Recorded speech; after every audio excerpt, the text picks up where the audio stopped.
સમાચારમાં આગળ વધીએ તો મંદીમાંથી પસાર થઈ રહેલા સુરતના હીરા ઉદ્યોગ માટે આવ્યા છે વધુ એક માઠા સમાચાર।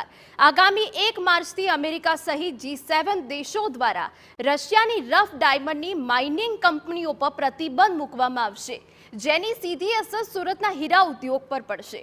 Office of foreign asset control એટલે કે આફેક દ્વારા આ પ્રતિબંધ મૂકવામાં આવ્યો છે, જે અંતર્ગત 1 કેરેટ કે તેથી વધુ વજન ધરાવતા પોલિશ્ડ હીરા પર પ્રતિબંધ લાગુ થશે। સુરતમાં આયાત થતા કુલ રફ ડાયમંડ પૈકી 30 થી 35% રફ રશિયાથી આયાત કરવામાં આવે છે। જો કે રશિયાથી આયાત થતા મોટા ભાગના હીરા પાતળી સાઇઝના હોય છે, પરંતુ જો અડધા કેરેટથી નાની સાઇઝના હીરા પર પ્રતિબંધ મૂકવામાં આવશે તો સુરતના હીરા ઉદ્યોગને પડ્યા પર પાટું લાગશે। સુરત હીરા બજાર મંદીના માહોલ વચ્ચે પસાર થઈ રહ્યું હતું અને ત્યાં થોડો સમય એવો આવ્યો હતો કે ધીરે ધીરે હવે માર્કેટ છે તે સુધારો ઉપર જઈ રહ્યું છે, પણ ફરીથી G7ના દેશોએ આજે કેટલાક ડાયમંડો ઉપર જે પ્રતિબંધ મૂક્યો છે તેને લઈને ફરીથી મંદીના જે એંધાણ છે તે જોવા મળી રહ્યા છે। સુરતની અંદર ડાયમંડ અગ્રણી દિનેશભાઈ નાવડિયા છે, તેમની સાથે વાત કરીશું, કારણ કે કઈ રીતે પ્રતિબંધ મુકાયો છે અને તેની અસર ડાયમંડ ઉપર કઈ રીતે જોવા મળશે।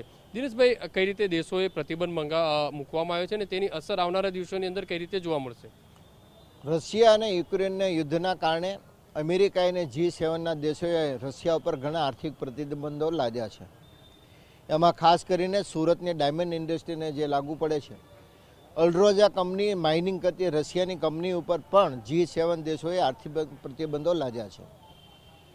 રશિયાની અંદર થતી માઇનિંગ રફનું 29% સપ્લાય એ ભારતના કટ એન્ડ પોલિશ ઇન્ડસ્ટ્રી ઉપર થતી હતી।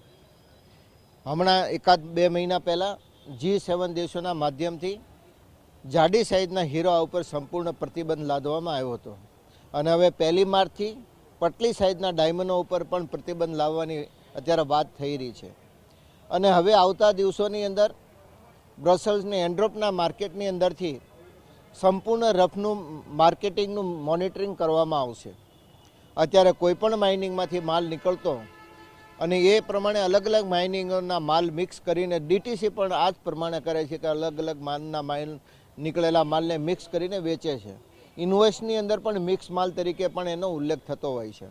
હવે એ લોકોએ નક્કી કર્યું છે 1 માર્ચથી કે હવે તમારે જે પણ ઇન્વોઇસ બને એમાં જે માઇનિંગનો માલ હોય એ માઇનિંગનો સાથે તમારે ઉલ્લેખ કરવો પડે।